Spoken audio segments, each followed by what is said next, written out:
دوو ڕۆژە مانگرتنی بەشێکی زۆر لە کارمەندانی نەخۆشخانەی هیوا تایبەت بە شێرپەنجە لە سلێمانی بەردەوامە. ئەو کارمەندانە داوای موچەی زیادەکار و پارەی دەوامی شەفتی ئێواران دەکەن، وەک خۆیان دەڵێن 6 مانگە پارەی بەدەڵعیاداتیان بۆ خەرج نەکراوە.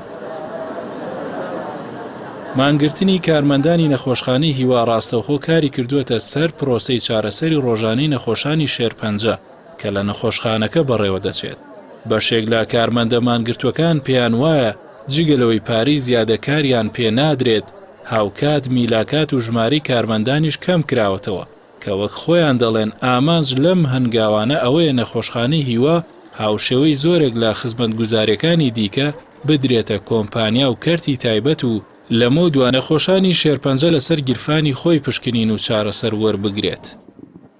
هەموو بەبەستەکەیانەوەیە نەخۆشخانەی هیوا کە تا ئەم دەقەیەش خێرخواز بەڕێوەیە بات بکرێ بە کەرتی تایبەت و بۆ بەرژۆندی تایبەتی خۆیان بەکاری بن. ئەو هەموو نەخۆشە هەیە بکرێ بە کەرتی تایبەت خەڵک چۆن ناتوانێت ئەو عێراق و نەخۆش ڕۆکاتە ئێرە لە هەموو عێراقەوە خودی هەولێر خۆی نەخۆشەکانی هەمووی لە نەخۆشخانەی هیوایە. بڕۆ نانەکەلی و ئازادی و بەخاو لە هەمووی سیر بکەن بزانن نەخۆشخانەکانیان چه نەخۆشی تەیە.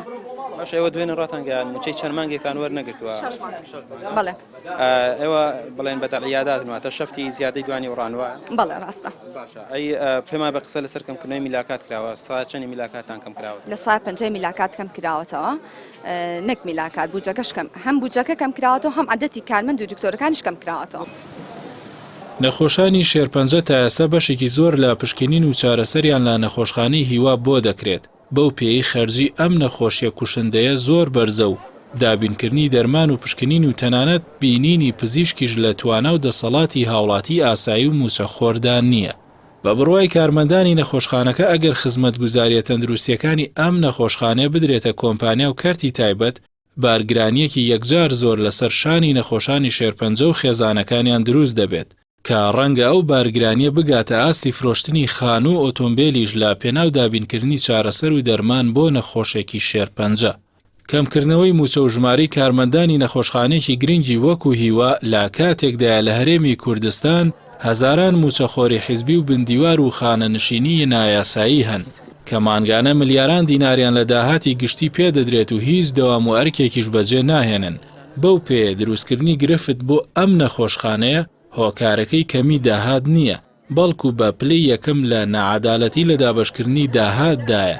ئەمە جگەلەوەی حیزبەکانی دەسەڵات هەر حیزبیان لە زۆنی خۆی هەرێمی کوردستانی بەداهات و خەڵکەکەیەوە لەسەر سینیەکی زێر داوەتە دەست کۆمپانیاکانی خۆیان و پێی دەوڵەمەندتر دەکرێن.